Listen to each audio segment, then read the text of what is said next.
कासगंज जिले के सहावर तहसील के खेड़ा गांव की रहने वाली बुजुर्ग महिला शीला देवी महिला सशक्तिकरण का जीता जागता उदाहरण है। विवाह के 1 वर्ष बाद ही पति की मौत हो गई, लेकिन अपने को किसी के ऊपर बोझ नहीं बनने दिया। वह 22 सालों से साइकिल से गांव जाकर दूध बेचकर अपना जीवन यापन कर रही हैं। आज उनकी उम्र 62 वर्ष है, लेकिन इस उम्र में भी वह आत्मनिर्भर है। उन्होंने किसी के आगे हाथ नहीं फैलाया। गांव में प्यार से लोग उन्हें शीला बुआ कहते हैं। शीला देवी की शादी 1980 में हुई थी। विवाह के 1 वर्ष बाद ही पति की मौत हो गई। इतनी कम उम्र में मानो उन पर विपत्तियों का पहाड़ टूट पड़ा। पति की मौत के बाद शीला देवी वापस अपने पिता के घर गांव खेड़ा आकर रहने लगी। वह किसी पर बोझ नहीं बनना चाहती थी, जिसके बाद उन्होंने हिम्मत दिखाते हुए अपने पिता की 4 बीघा जमीन में ही खेती बाड़ी में हाथ बटाना शुरू कर दिया। अपना कदम बाहर निकालने से हम किसी पर बोझ नहीं बने और अपना काम किया, अपनी मेहनत से अपना खाया। अभी धीरे धीरे शीला देवी की जिंदगी की गाड़ी पटरी पर आई ही थी कि 1 वर्ष में ही माँ बाप ने उनका साथ छोड़ दिया। मगर शीला देवी के मजबूत इरादों ने हार नहीं मानी। जीविकोपार्जन के लिए उन्होंने 1-2 भैंसें खरीदी और फिर दूध के कारोबार की शुरुआत की। वह पास के ही कस्बों में साइकिल से दूध बेचने जाने लगी। सुबह 4 बजे उठते हैं हम, और 4 बजे उठ के अपना घर का काम धाम देख के अपने पौयों को चारा डालते हैं और पौयों का दूध निकालते हैं और दूध निकाल कर रख के और फिर हम अपना बाहर से दूध खरीद के लाते हैं और दूध लेकर फिर हम जाते हैं साइकिल से।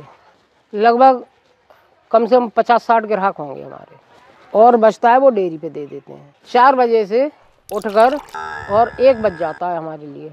1 बजे घर वापस लौटते हैं और फिर 5 बजे शाम को चले जाते हैं। अपने आप बनाते हैं खाना, और खाना बनाकर 4 बजे खाना खाते हैं, 4 बजे 3:30 बजे। उसके बाद शाम को लौटते हैं हम 7 बजे।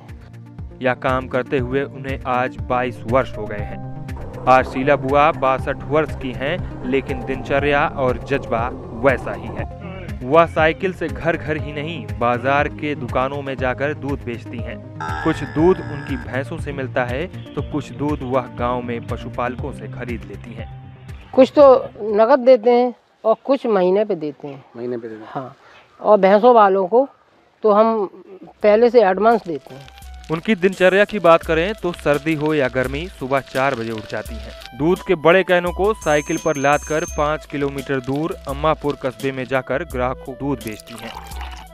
फिर दोपहर 2:30 बजे वापस घर आकर अपने लिए खाना बनाती हैं और खाती हैं।